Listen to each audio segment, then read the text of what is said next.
হে জগতবাসী, আজ আমি শামীম আলী চিশতি আপনাদের সামনে একটি আলোচনা নিয়ে আসলাম।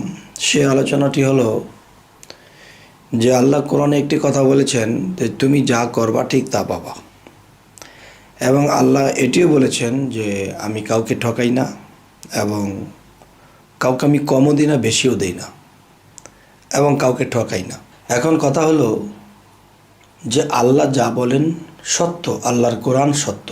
তো এখন বিষয় হলো যে এই কথার কিছু প্রমাণ হলো যে যে যা করবে সে ঠিক তা পাবে।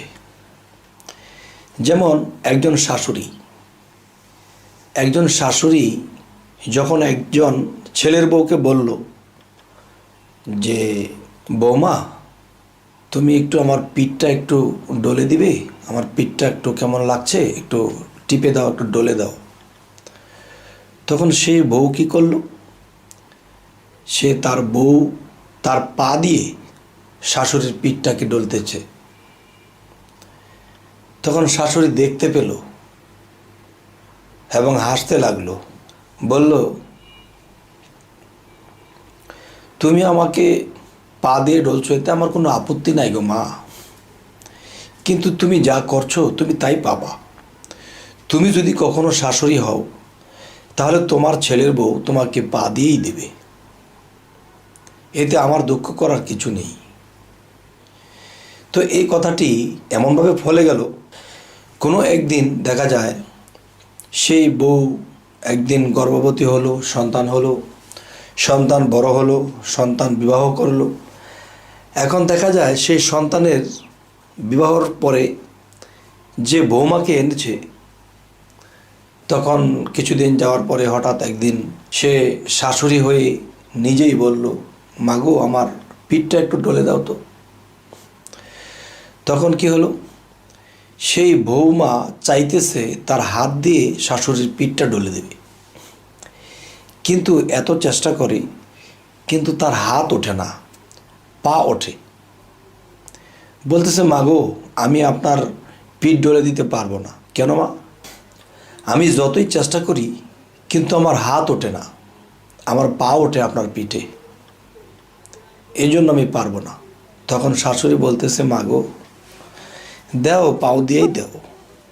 কেননা যে আমি যা করেছি আমি তা তো পাবোই, তুমি চেষ্টা করলেও তুমি হাত দিয়ে দিতে পারবে না, কারণ আমি তো পা দিয়ে দিয়েছিলাম, এখন আমার বউ তো আমাকে পা দিয়ে দেবে। এ হলো একটা বিষয়।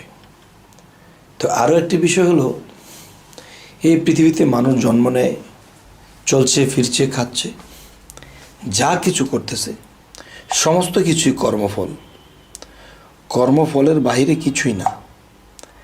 তো এখন দেখা যায় এরকম কর্মফল নিয়ে পৃথিবীতে মানুষ বসবাস করতেছে, সে বুঝতেই আছে না সে যে কোন কর্মফলে ভুগতেছে, ইহকালের না পরকালের, নাকি বিগত পিছনের জন্মের সেই ভুগিতেছে। তবে হে জগতবাসী, আজকে আপনাদের সামনে ছোটোখাটো একটা আলোচনা নিয়ে আসলাম। এই আলোচনাটিতে আমরা এটাই বুঝলাম যে আমি যদি কুকর্ম করে থাকি তাহলে এই কুকর্ম আমি পাইবার জন্য প্রস্তুত থাকতে হবে। আমি যদি কাউকে কষ্ট দিই মুখের ভাষায় বা শরীরের আঘাতে, তাহলে কি হবে, আমার অপেক্ষাই করতে হবে যে এই জিনিসগুলো আমি আবার পাব। তবে কেউ যদি তওবা করে ছেড়ে দিতে পারে আর জীবনে কখনো এরকম কিছু না করে, ইনশাআল্লাহ আশা করা যায় তার সেই কর্মফলগুলো একভাবে না একভাবে কেটে যাবে, তখন ওই ভোগ তার করতে হবে না।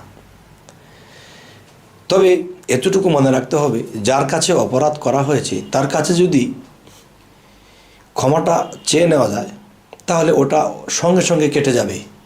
যেটা আমি করেছি সেটা আমি পাবো, এটা কেটে যাবে, তার এটা থাকবে না।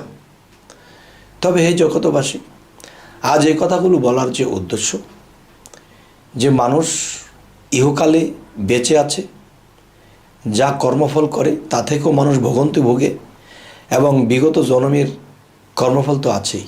তো এ থেকে আমাদের রেহাই পেতে হলে মানব সেবা এবং মানুষের কাছে ক্ষমাপ্রার্থী, কাউকে কষ্ট না দেওয়া, এবং যদি কেউ আমার দ্বারা কষ্ট পেয়ে যায় সাথে সাথে ক্ষমাপ্রার্থী হওয়া।